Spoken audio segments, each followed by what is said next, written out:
안녕하세요.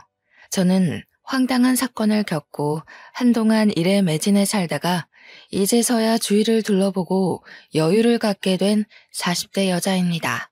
저의 이야기는 제 인생에 가장 큰 굴곡이 있었던 시점이라고 해도 무방할 만큼 저에게는 너무나도 힘든 사건이었습니다. 말로 풀어내는 것조차도 힘들어서 상담을 통해 제 마음속 깊이 있는 이 분노와 우울을 풀어놓는 데만 2년이 꼬박 걸렸습니다. 상담사 선생님께서 저에게 자꾸 아무 일도 아닌 것처럼 남에게 털어놓기도 해야 마음이 가벼워진다고 해서 이곳을 찾게 되었습니다. 너무나도 재밌고 파란만장한 이야기들 사이에 제 이야기가 묻힐까봐 걱정되지만 한번 풀어보겠습니다. 저는 아주 큰 한정식 집을 하는 어머니 밑에서 자라 손맛의 중요함을 배우고 살았습니다. 제가 어렸을 때 우리 아버지께서 병으로 돌아가신 터라 어머니께서는 저를 정말 힘들게 키우셨죠.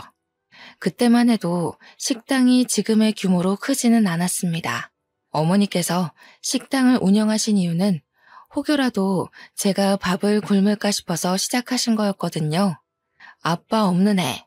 그렇게 놀림을 당하고 눈물을 흘리면서도 꾸역꾸역 밥만큼은 챙겨 먹고 살았던 게 전부 우리 어머니 덕분이었습니다. 절대로 우리 딸이 굶고 다니는 건 볼 수 없다며 제가 좋아하는 음식들을 하나 둘 늘리다 보니 어느덧 식당에도 손님이 늘어나게 되었고 점차 큰 곳으로 이사를 옮겨 다니다 보니 지금은 서울에서도 한정식 집이라고 하면 아, 그 집 하고 바로 나올 정도로 큰 음식점을 운영하게 되었습니다.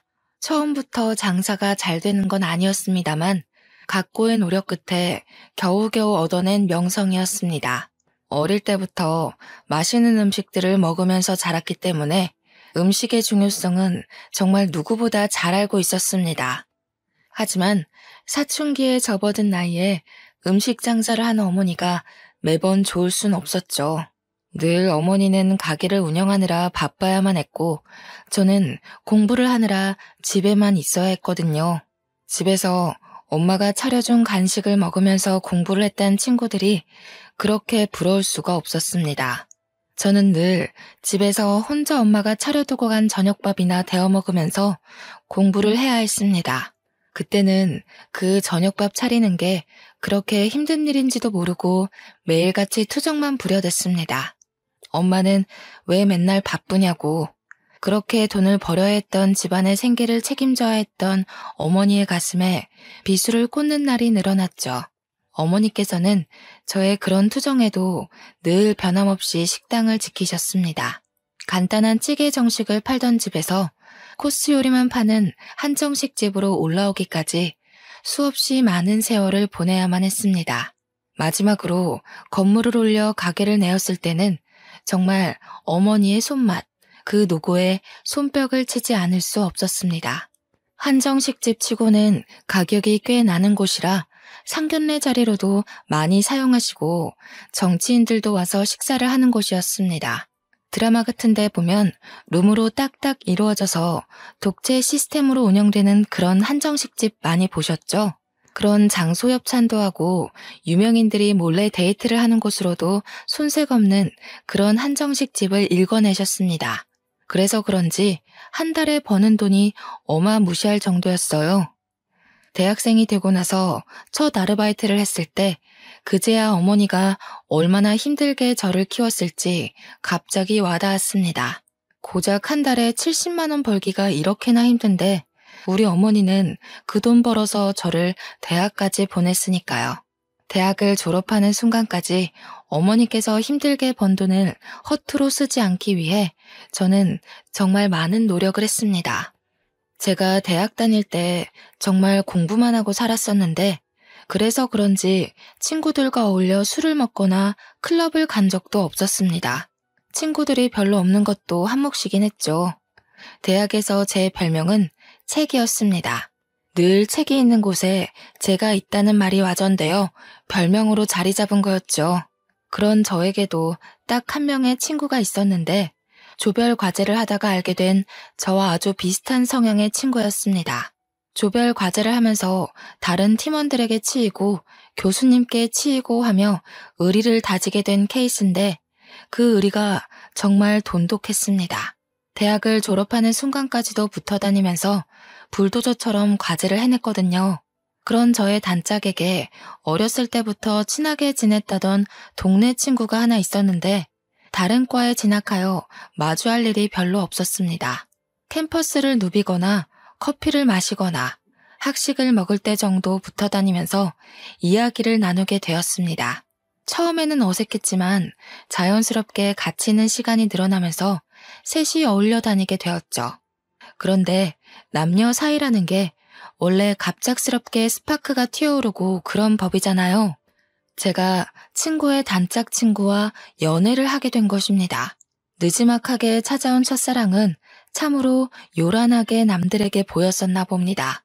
캠퍼스 커플이라는 특성상 학교 내에서 모르는 사람이 없을 정도였어요. 남자친구가 군대에 갈 때 훈련소까지 따라가서 그의 가족들 앞에서 울고불고 하기도 하고요. 그런데 그런 시간이 무척이나 무색하게도 남자친구가 저에게 말도 안 하고 휴가를 나와서 클럽에 간 걸 알게 된 것입니다. 클럽만 갔으면 잔소리 좀 하고 말았을 텐데 거기서 여자를 만난 걸 제가 알게 되었고 우리는 헤어지게 되었습니다. 그때부터 저는 학교도 자주 빠지고 공부에도 손 놓고 4학년 되어서 성적에 손을 놓았으니 겨우겨우 졸업장만 받게 되었죠. 졸업식 날 어머니께 얼마나 죄송했는지 모르겠어요. 남자친구와 연애를 하기 전까지 정말 좋았던 성적이 갑자기 뚝뚝 떨어지고 학고만 맞지 않으면 다행이다 할 정도였으니까요. 그렇게 힘들게 저를 대학까지 보내주신 건데 참으로 죄송했습니다.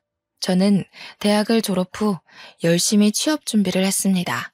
그제야 정신을 차리고 이런 자격증 저런 자격증 모두 기웃거리면서 취업에 도움된다는 건 긁어모으기 시작했습니다.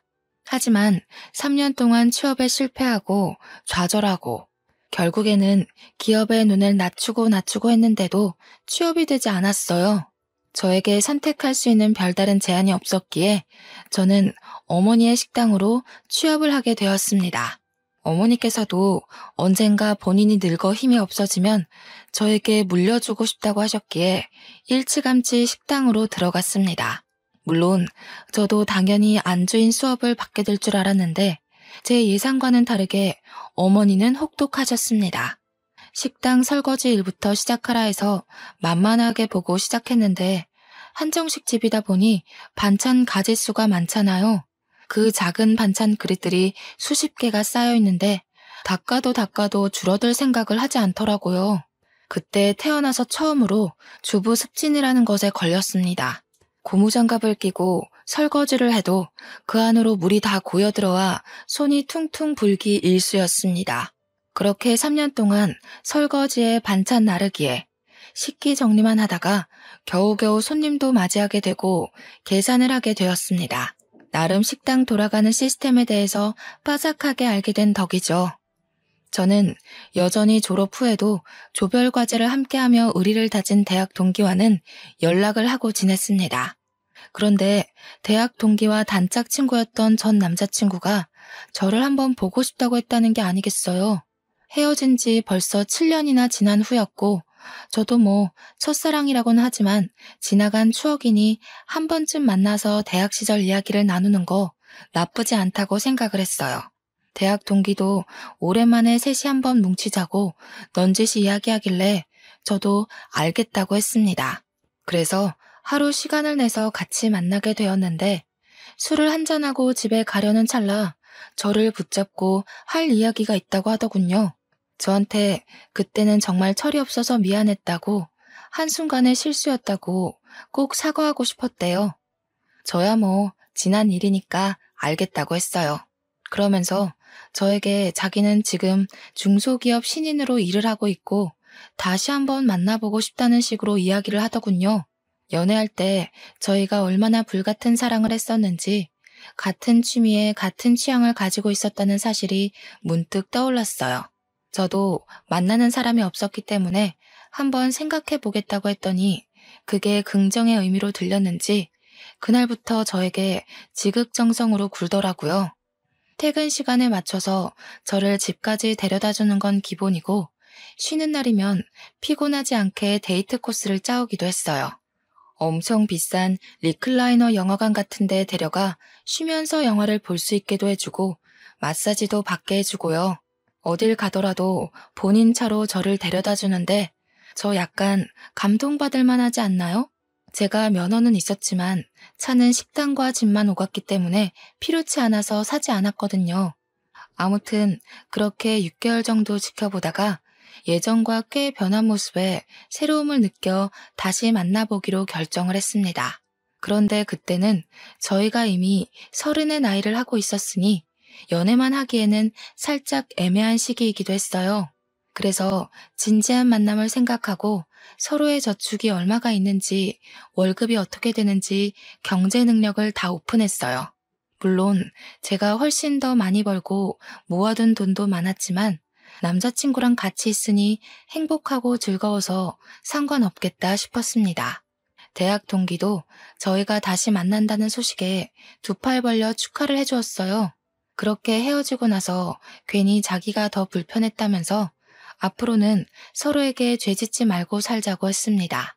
저도 한 번 바람으로 이별을 겪었지만 달라진 모습을 보여주겠다고 믿어달라는 남자친구에게 고개를 끄덕였고요.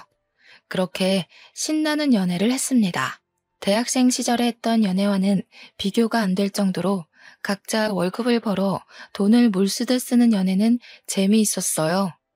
부모님께 용돈을 받아서 한 달 동안 얼만큼의 돈을 써야 한다는 계산 없이 이루어지는 데이트가 재미없을 리가 없죠. 행복한 시간도 잠시. 저에게 아주 큰일이 일어나고 말았습니다. 어머니께서 제 나이 31살에 갑자기 쓰러지시게 된 거예요. 살면서 피곤함이 머리를 너무 많이 짓누르고 있었나 봐요. 스트레스가 쌓여서 이렇게 된 거라고 하기는 어머니의 병색은 너무나도 짙었습니다. 뇌혈관이 팽창과 수축을 반복하다가 터졌다고 했는데 그 병색 자체를 너무 늦게 알아버린 겁니다. 골든타임이 지나가는 바람에 어머니께서는 눈을 뜨지 못하셨어요. 저는 제발 몸이 마비가 되는 한이 있더라도 눈만큼은 떠주시기를 간절히 바랐었죠. 하지만 어머니께서는 저에게 짐이 되기 싫으셨던 건지 그대로 아버지가 계시는 하늘나라에 가시게 되었습니다. 31살의 나이에 양쪽 부모를 다 잃은 것도 서러워 죽겠는데 외동딸이었던 저는 갑작스럽게 이뤄진 장례 준비가 너무나도 어려웠습니다. 도우미는 몇 명을 써야 하는지, 음식은 뭘 추가를 해야 하는지, 추모만 해도 모자랄 시간에 결정해야 할 일이 너무나도 많았습니다. 아무것도 모르고 우왕좌왕 병원에서 이렇게 하세요 저렇게 하세요 하면서 이것저것 추가하고 눈퉁이를 맞고 있었던 거죠. 참 가족이 죽어서 정신없는 사람을 두고 장사 속을 그렇게 내비칠지는 상상도 못했던 겁니다. 제가 울면서도 하라는 대로 다 맞춰주고 있자 보다 못한 남자친구가 회사에 연차를 내고 장례식장을 내내 지켜주었어요. 불필요한 것들은 모두 잘라내고 병원과 싸워가며 저에게 필요한 것들만 진행시켜 주었습니다. 제가 얼마나 고마움을 느꼈는지 정말 말로 표현할 수 없을 정도로 고마웠습니다. 그때 그런 생각을 하게 되었어요. 돈이 없어도 어떠하랴, 이 남자면 괜찮겠다 싶어서 결혼을 마음에 심었죠. 어머니의 한식당은 당연한 수순으로 제가 물려받게 되었습니다. 제가 어깨너머로 배워왔던 손맛을 드디어 손님들에게 내볼 수 있게 됐습니다. 우리 매장 매출이 정말 좋았던 이유는 어머니의 손맛 때문이라고 해도 과언이 아니었는데 저도 어머니의 피를 물려받기는 했나 봅니다. 제가 만든 음식도 선대 사장의 맛이 난다면서 단골분들이 정말 좋아하셨어요. 혹여라도 맛이 바뀔까봐 걱정했는데 괜한 기우였다면서 저에게 장하다고 칭찬도 많이 해주셨고요. 이제는 2대째 운영이라는 편말이 붙으니까 오랜 단골 손님들이 저에게 잘해보라면서 용돈도 찔러주고 가셨어요. 이 모든 것이 우리 어머니께서 일궈내신 건데 그럴수록 제 마음의 그리움은 커져만 갔습니다. 그렇게 1년을 더 힘내서 운영을 하다 보니 정확하게 어떤 식으로 운영을 해야 고객 만족도가 더 높은지 알겠더라고요. 아무리 그래도 우리 어머니께서는 옛날 분이셔서 변화를 조금 두려워하셨거든요. 저는 고객 만족도를 높이기 위해 발로 뛰었고 틈틈이 레시피와 인테리어를 손보면서 젊은 고객층들에게도 사랑받을 수 있는 식당으로 운영을 했습니다. 저는 완벽하게 식당 안주인으로서 자리를 잡았고 늘어나는 매출을 보며 직원들에게 더 많은 장려금을 지급했죠. 직원들도 만족하고 고객들도 만족하고 저 역시도 어머니를 그리워하며 식당이 더욱 번창하는 것을 꿈꾸었습니다. 그때쯤 남자친구는 회사를 그만두고 싶다는 고민에 깊이 빠져 있었어요.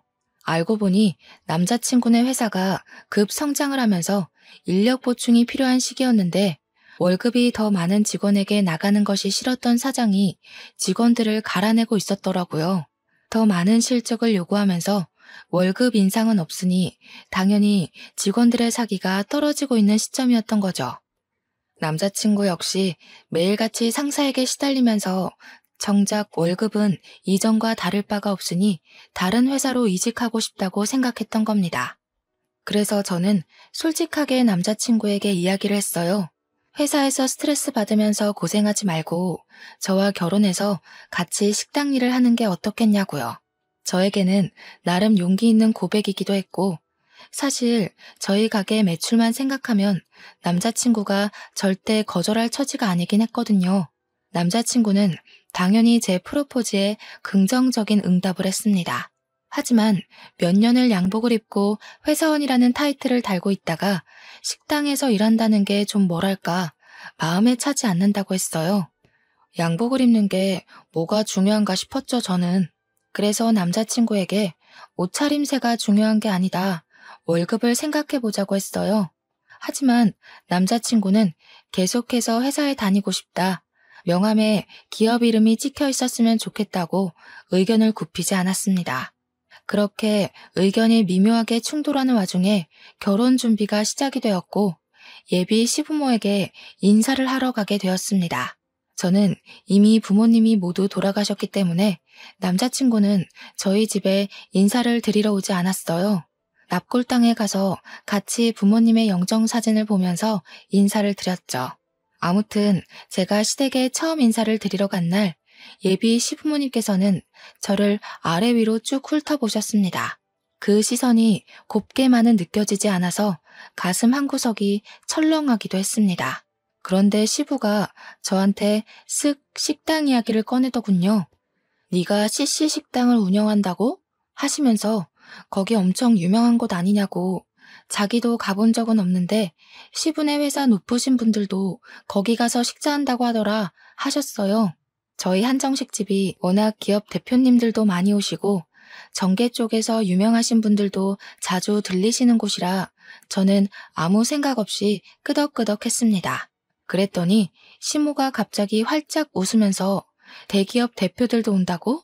하시면서 그러면 높으신 분들한테 우리 아들 취업 이야기 좀 해보지 그랬어 하시는 겁니다. 저는 그 말이 조금 어이가 없었습니다. 대기업 대표들과 안면이 있다고 해도 식당에 밥 드시러 온 손님에게 어떻게 취업 청탁을 할 수 있겠어요? 그러다가 소문이라도 나면 저희 식당에 단골 손님들 다 떠나가지 않겠습니까? 그래서 저는 시모에게 거절의 의사를 표하면서 웃으면서 이야기를 했어요. 제가 무슨 힘이 있다고 그런 이야기를 하겠냐고요. 그냥 우리 식당에 식사하러 오시는 분들이지 친분은 전혀 없다고 이야기를 했습니다. 그랬더니 시모가 엄청 불편한 얼굴을 하면서 저를 또 아래 위로 쓱 훑어보면서 안이 꼽다는 듯이 이야기를 하시는 겁니다. 너 돈 좀 만진다고 우리 아들한테 하대하고 꼽주고 그러는 거 아니지? 하시는데 느낌이 딱 쎄하더라고요. 그때 그 쎄함에 결혼을 뒤집어 엎었어야 했는데 홀로 남겨진 저는 의지할 곳이 급하게 필요했었나 봐요. 그런 이야기를 듣고도 남자친구와의 결혼을 계속 진행했으니까요. 물론 그 자리에서 남자친구는 제 편을 들었습니다. 시모한테 무슨 그런 이야기를 하냐고 면박을 주었거든요. 그러면서 우리 오래 만났고 잘 살 수 있으니까 걱정하지 말라고 안심까지 시키니 제가 어찌 결혼 안 하겠다고 뒤집어 엎을 수 있겠어요? 그렇게 유달리 피곤했던 첫 만남 이후에 저희의 결혼 준비는 급물살을 타게 되었어요. 나이도 딱 결혼하기 좋은 나이라는데 지지부진하게 끌지 말고 서둘러서 준비를 하자고 하셨습니다. 제가 한두 푼 버는 게 아니라 정말 월 매출이 억에 달하는데 돈이 뭐 아쉬워서 준비 못할 게 있겠습니까? 물론 이것저것 다 빠지고 나면 얼마 안 되는 돈처럼 보이는 돈이 제 통장에 꽂히지만 그래도 월 1,000 가까이 벌고 있었거든요. 그게 웬만한 임원 월급 아니겠습니까? 근데 제가 남자친구한테 이미 얼마를 버는지 다 오픈을 한 상태였잖아요. 제 벌이를 시부모도 전해 들었는지 은근히 저에게 압박이 들어오지 않겠어요. 혼수는 이거로 준비해서 네가 해와라. 우리 집 냉장고 좀 바꿔주라. 우리 집 TV가 작다. 이런 건 아주 귀여운 수준이었습니다. 저에게 명품 가방에 구두, 모피코트를 들이밀었을 때는 이게 뭐지? 싶었거든요. 시모가 자꾸 저를 볼 때마다 이거 사줘 저거 사줘 하는데 우리 어머니께도 못 해드렸던 걸 시모에게 해드려야 하나 싶었어요. 거기다가 집도 제가 어머니 돌아가시고 같이 살던 집에 혼자 살고 있었거든요. 그 집을 신혼집으로 꾸미자고 이야기를 다 끝내놨는데 시모가 신혼집은 따로 구해야 하지 않겠냐는 겁니다. 우리 어머니와의 추억이 담긴 집이라 이사를 가고 싶지 않다고 했는데도 꾸 박박 우겨대면서 신혼집을 따로 구하라 하셨어요. 제가 참다 못해서 남자친구에게 신혼집만큼은 양보 못한다. 우리 식당 출퇴근하기도 좋고 집 평수도 큰데 왜 자꾸 신혼집을 구해야 하나 했어요. 그랬더니 시모가 저에게 전화가 와서 한다는 소리가 뭔지 아세요? 그 집 사람 죽은 집 아니냐고 하더군요. 우리 아들도 뇌출혈로 죽으면 어떻게 하냐고 집 터가 나쁜 것 같대요. 제가 그 말을 듣고도 제정신일 수 있었겠어요? 다른 것도 아니고 우리 어머니의 죽음을 가지고 그렇게 이야기할 수 있나요? 저는 정말 시모가 사이코패스인 줄 알았습니다. 뇌출혈로 사람 죽어난 집에 살면 우리 아들 죽을까봐 겁나서 그 집에 살지 않았으면 좋겠다는 게 정말 다시 생각해도 너무 열받고 화딱지가 나네요. 그래서 제가 어떻게 할게요? 바로 헤어지자고 했습니다. 그런 말을 하는 가족은 내 가족으로 받아들일 수 없다. 어떻게 사돈의 죽음을 가지고 그딴 소리를 할 수 있냐고 막 쏘아붙였습니다. 남자친구도 제 입에서 헤어지자는 이야기가 나올 거라곤 상상도 못했는지 무척 당황해하면서 변명도 못하더라고요. 저는 남자친구의 얼굴도 보기가 싫었고 만나주지도 않고 연락도 피하면서 이별을 준비했어요. 제가 오죽하면 결혼 준비를 하던 와중에 헤어지자고 했겠습니까? 말을 다 안 해서 그렇지 그동안 화나는 일이 한두 가지가 아니었습니다. 제가 이별하자고 했더니 시부모도 저에게 처음에는 연락이 와서 우리도 부모 없는 애 싫다, 식당하면 억척스러운 거 아니냐 하시며 흑백 논리를 펼치셨습니다. 남자친구가 집에 가서 어떤 이야기를 어떻게 했는지는 몰라도 한 2주일쯤 지나니까 맨날 우리 식당에 찾아와서 미안하다고 하시더군요. 순수하게 미안하다고만 하시진 않았죠. 뭐 우리 아들이 너 아니면 죽겠다는데 다시 한 번만 만나줘라 라는 명령조였어요. 당연히 저도 그럴 일 없습니다. 가세요 하고 보내드렸죠. 처음에는 남자친구가 제 다리 붙잡고 늘어지더니 남자친구가 나타나지 않으면 시부모가 나타나서 다리 붙잡고 늘어지고 뭐 이렇게 억척스럽다니 너는 부모가 없니 하다가 갑자기 돌변해서 저러니까 나중에는 짜증이 나더라고요. 한두 달 동안은 경찰에 신고하겠다, 찾아오지 말아라 하다가 저도 지쳐버린 거죠. 어느 날 퇴근하는데 정말 피골이 상접하다는 말이 어울릴 정도로 피폐해진 남자친구가 제 앞에서 무릎을 꿇더라고요.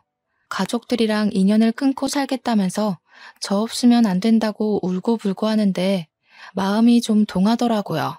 우리 부모님의 죽음을 욕되게 한 인간이랑은 상종하지 말아야지 했는데 그동안 사랑했던 기억이 밀려오고 그래서 저도 모르게 남자친구한테 그럼 앞으로 정말 인연 끊고 살 수 있겠냐고 물어봤어요.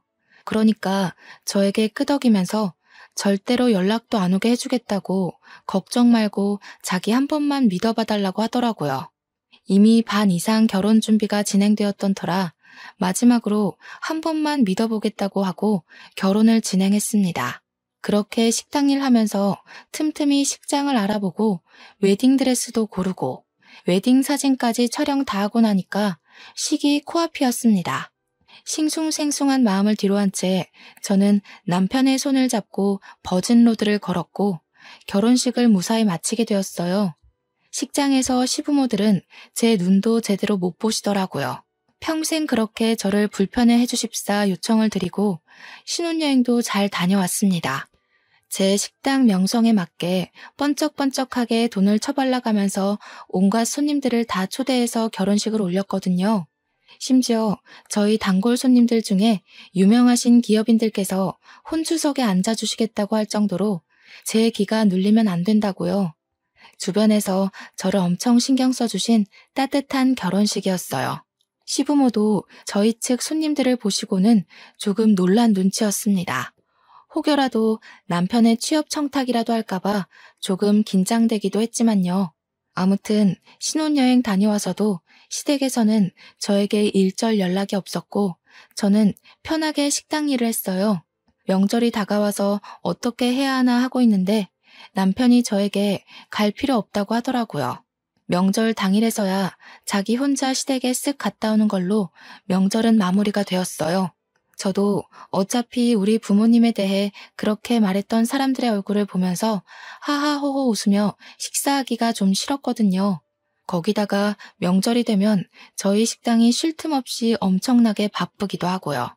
명절 당일 하루 쉬지만 앞뒤로 예약이 꽉꽉 찰 정도로 바쁜 식당이니 직원들만 두고 제가 시댁에 가기도 좀 뭐하잖아요. 우리 어머니께서도 명절에 단 하루도 쉼없이 바쁘게 사셨던 분이셨고요.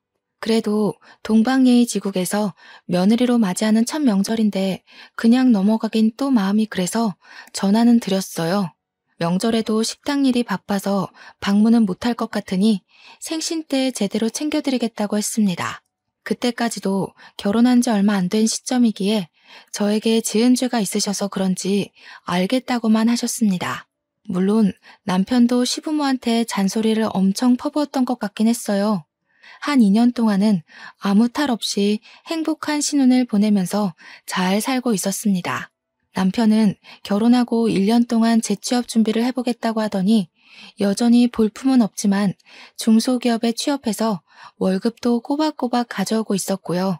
우리도 서로의 생활에 익숙해진 시점이라 슬슬 아이를 가져볼까 하고 생각을 하고 있었습니다.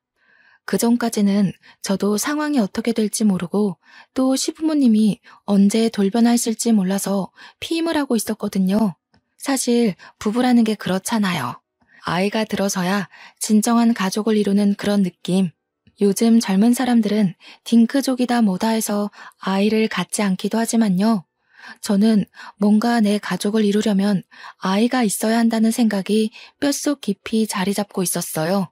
그래서 남편에게도 은근히 가족 구성원에 대해 이야기하면서 아이를 가지고 싶다는 의사를 내비쳤죠. 이제는 남편도 돈을 벌어오고 저는 정말 완벽하게 제 식당을 운영하고 있었기 때문에 지금 시기가 딱 좋다고 생각했습니다. 임신 준비를 하기 위해 피임약 복용을 중단하고 각종 영양제를 챙겨 먹으면서 몸의 회복을 기다리고 있었어요.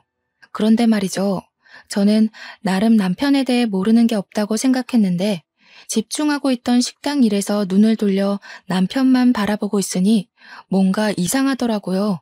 그때는 저도 피곤해서 생각도 안 했었는데 임신을 준비하려고 하니 남편이 자꾸 피곤하다고 하면서 거부하는 게 수상했어요.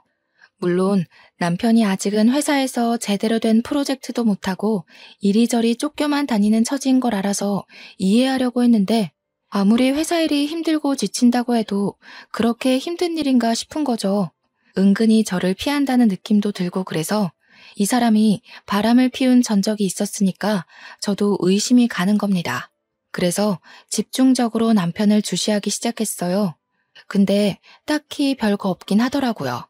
회사 퇴근해서 한 달에 한두 번씩 회식 있을 때 빼고는 늦게 끝나는 저를 식당 앞까지 매일 데리러 오고, 제가 좀 예민한 건가 하는 타이밍에 남편이 회식이 있다고 차를 두고 간다고 하더라고요.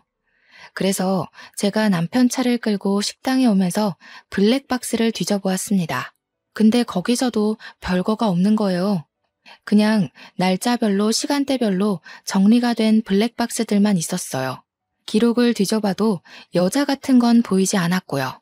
듬성듬성 비는 시간이야 차량 시동 꺼두면 꺼지니까 출퇴근 시간은 다 잘 찍혀 있었고요. 저는 순간 저에게 의부증 같은 게 생긴 건 아닌가 진심으로 고민도 했었습니다. 그러던 어느 날 주말, 남편이 뜬금없이 대학 동창들을 만나러 간다고 하는 겁니다. 누구를 만나냐고 물어보니 남편이 과 동기들 이름을 대는데 저는 잘 모르는 친구들이었어요. 제가 은근히 웃으면서 너 동창들 만나러 간다고 해놓고 다른 데 가는 거 아니지? 하니까 허둥지둥 대면서 아니라고 하더라고요. 우리 단짝 친구 이름을 대면서 걔도 온다고 하길래 아 그래? 하고 말았습니다. 술에 완전히 취해 들어왔길래 다음날 아침에 해장국 끓여주고 친구도 숙취에 좀 시달리겠다 싶어서 전화를 걸어 오랜만에 안부를 물었어요. 어제 술 많이 마셨냐고 하니까 술 안 마셨다고 하더라고요. 그래서 동창들 만났는데 술을 안 마셨어? 하니까 자기는 집에 있었대요. 그래서 남편에게 바로 말을 했죠. 걔는 어제 집에 있었다던데? 하니까 뭐 오겠다더니 안 온다고 말 바꾸더라 하면서 어물쩍 넘어가더라고요. 그래서 딱 말했어요. 어제 동창 모임 없었지? 너 혹시 바람 피우니? 이렇게요. 죽어도 아니라고 이야기하는데 저도 증거가 없어서 일단은 남편의 행적을 지켜보기로 마음먹었습니다. 행동 하나하나를 지켜보는데 평소랑 크게 다를 바가 없긴 했어요. 그래도 쉽게 의심을 버리지는 않았습니다. 저희가 원래 서로 휴대폰에 비밀번호를 걸어두고 신경을 쓰지 않고 지냈거든요. 그런데 바람의 기본은 휴대폰 아니겠어요? 남편이 씻으러 간 사이에 비밀번호를 대충 유추해서 이것저것 눌러봤는데 하나도 맞질 않더라고요. 휴대폰만 뒤지면 뭔가 나올 것 같은 기분에 저는 남편이 잘 때까지 기다렸다가 지문 인식을 통해서 비밀번호를 풀었습니다. 순간 고민도 많이 되긴 했어요. 판도라의 상자를 열어버린 느낌이 들더라고요. 이 사람이 정말 바람을 피운 거면 난 어떻게 해야 할까 하는 생각에 볼까 말까 고민이 되었습니다. 하지만 남편이 바람을 피운다고 하면 저도 같이 살 이유가 없는 거나 마찬가지 아니겠어요? 이혼까지도 생각을 하고 결단을 내렸고 저는 그 판도라의 상자를 열어 천천히 살펴보기 시작했습니다. 남편의 문자를 막 뒤지고 있는데 어느 대학병원에서 온 문자가 엄청 많은 게 아니겠어요? 카드 내역을 살펴보는데도 병원 내에 있는 카페에서 찍힌 영수증 문자가 많이 있었어요. 커피 사 먹은 거, 샌드위치 사 먹은 거. 저는 순간 남편 회사가 병원에 뭐 납품하는 회사였나 싶어서 곰곰이 생각을 해봤죠. 근데 아무리 생각해도 병원이랑은 연관이 없는 거예요. 순간 머릿속에 스치는 생각이 하나 있었습니다. 바로 시부모님이었어요. 혹시 시부모가 어디 아파서 병원에 입원은 한 게 아닌지 싶었던 거죠.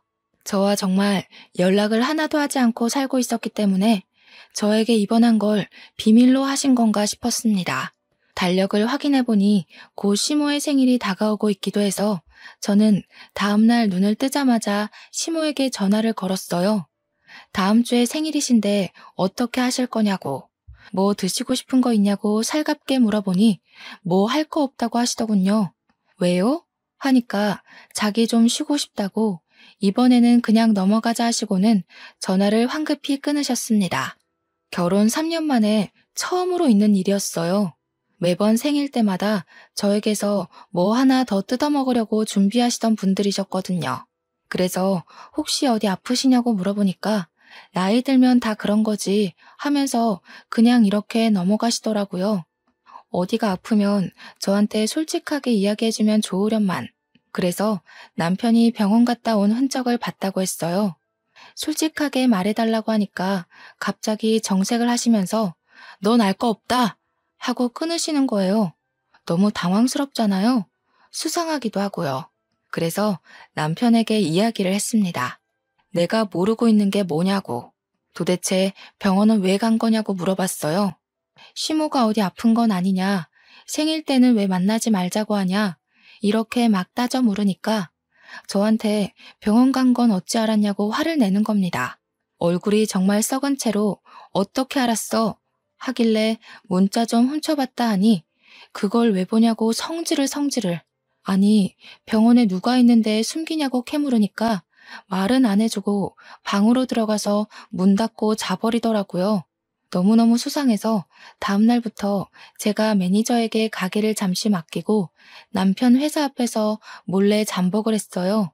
택시를 하나 하루 통으로 빌려서 남편 뒤를 쫓았는데 남편이 회사에서 일찍 나와 병원으로 가는 게 아니겠습니까? 그래서 몰래 내려서 뒤를 티 안 나게 밟았습니다.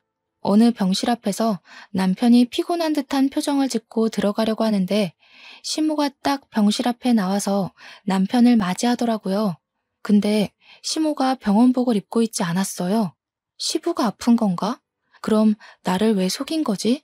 싶어서 남편이 병실에 들어가는 걸 확인하고 저도 뒤따라서 그냥 병실에 들어갔습니다.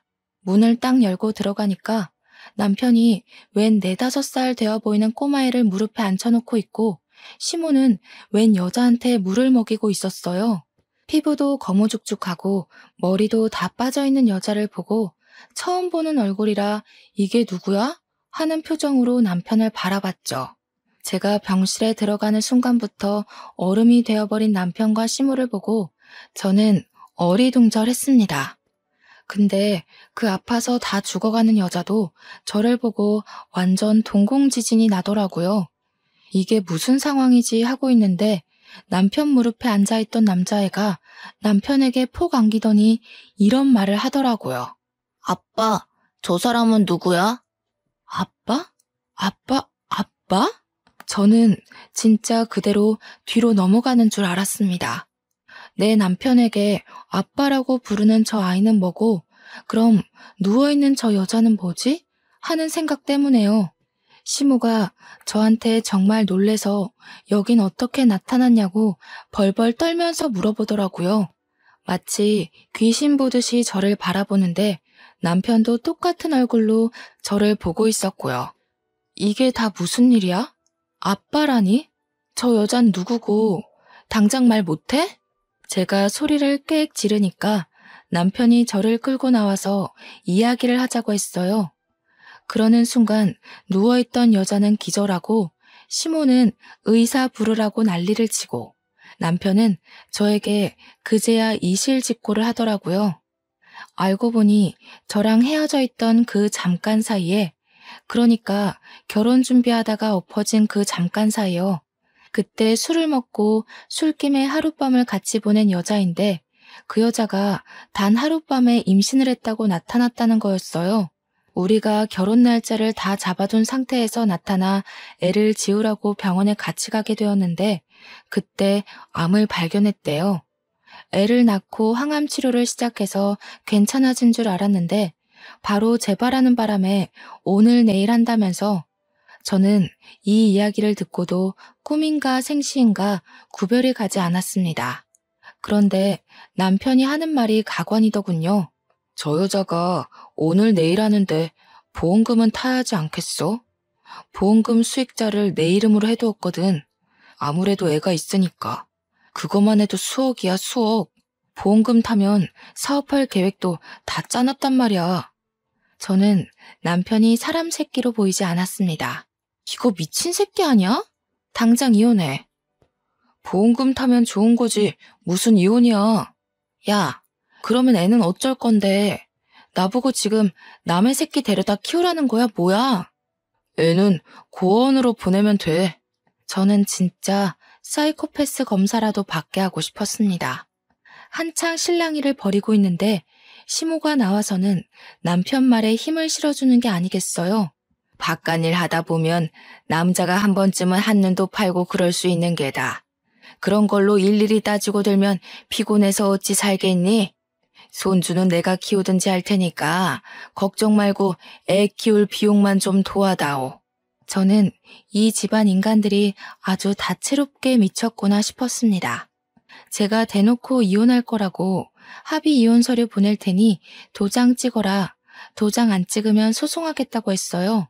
불륜의 증거로 애가 떡하니 있는데 장난칠 생각하지 말라고 하고 변호사부터 바로 선임했습니다. 근데 다음 날부터 남편이 집에 안 들어오더라고요. 막 나가는구나 하고 있는데 그 여자가 그때 기절한 이후 정신을 차리지 못했고 죽었다는 소식을 전해왔습니다. 그러면서 남편이 장례식장이라고 다 정리하고 보험금 타서 갈 테니 이혼은 못 해주겠대요. 애가 불쌍하지 않냐고 물어보니까 고아원도 다 알아봤고 정도 그렇게 안 가는 애라고 하는 겁니다. 저는 미친 새끼라고 읊조리며 전화를 끊어버렸습니다. 장례식이 모두 끝난 시점에 제가 이혼 서류를 들이밀었어요. 초췌해진 몰골이 하룻밤 사이에 생긴 인연이라고 하기엔 좀 깊어 보여서 마지막 남은 정까지 모두 털렸습니다. 근데 갑자기 저한테 시모도 남편도 잘못했다고 막 비는 게 아니겠어요. 이건 또 무슨 짓인가 싶어서 잠자코 있으니 시모가 헐레벌떡 자기 변명을 하더군요. 애가 무슨 죄가 있겠니? 그래도 반쪽이나마 핏줄이니까 정부치고 같이 살아라. 응? 이게 다 무슨 개소린가 싶어서 알아보니까 아이의 친모가 남편이 자기 죽으면 애를 버릴까봐 보험금 수령인을 죽기 전에 바꿔둔 것이었어요. 남편이 아닌 아이의 이름으로요. 남편한테는 계속 너한테 줄 테니 아이를 부탁한다고 거짓말을 했던 거죠. 보험금도 못 받게 생겼는데 이혼까지 당할 판이니 발등에 불이 떨어져서 잘못했다고 비는 거였습니다. 야, 이 등신아. 아주 고소하다 고소해. 어디 애를 가지고 장사를 하려고 들어? 다 녹취해놨으니까 넌 1,000벌이나 받아. 그러고 저는 이혼 소송을 걸었습니다. 이 사건에 숨겨진 이야기가 모두 풀렸으면 세상에 이런 일이 같은데 소개될 법도 했는데 말이죠. 결국 남편은 완전 빈털터리로 이혼 소송에서 패소해 저희 집에서 쫓겨나게 되었고 시부모가 애를 키우고 있다고 들었습니다. 아기가 아직 너무 어려서 혹시라도 구박이라도 받고 돈도 다 빼앗길까봐 불륜의 증거지만 조금 마음에 걸리더군요. 애는 죄가 없잖아요. 이왕이면 전 남편이 더 지옥으로 갔으면 좋겠다 싶기도 했고 우리 식당에 재무관리를 해주는 자산관리사에게 슬쩍 이야기를 했더니 법적으로 묶을 수 있다고 이야기를 해주었습니다. 그래서 웃돈을 더 얹어주고 처리를 부탁드렸어요. 은행이랑 계좌를 성인이 될 때까지 사용하지 못하게 묶을 수 있다고 하던데 너무 어려워서 잘 못 알아듣겠더라고요. 나중에 남편이 그 돈 뺏으려고 시도했다가 실패했는지 저한테 연락 와서는 무슨 짓을 한 거냐고 따지더군요. 저는 얄밉게 전 남편에게 고아원에 애를 버린다더니 보험금이 탐나서 그것도 못하지? 하면서 약 올리고 차단을 해버렸어요. 저희 가게에 몇 번이고 찾아왔었지만 저는 이 일 이후에 식당의 보안업체 시설을 더욱 강화시켰기에 저를 만나지는 못하고 돌아갔죠. 저는 몇 년이 지난 지금 여전히 잘 나가는 식당 주인으로 잘 살고 있습니다. 전 남편은 글쎄요. 혼자 알아서 살고 있겠죠. 더 궁금하지도 않고 평생 자신이 벌인 일을 속죄하면서 나락에서 살길 바랄 뿐입니다.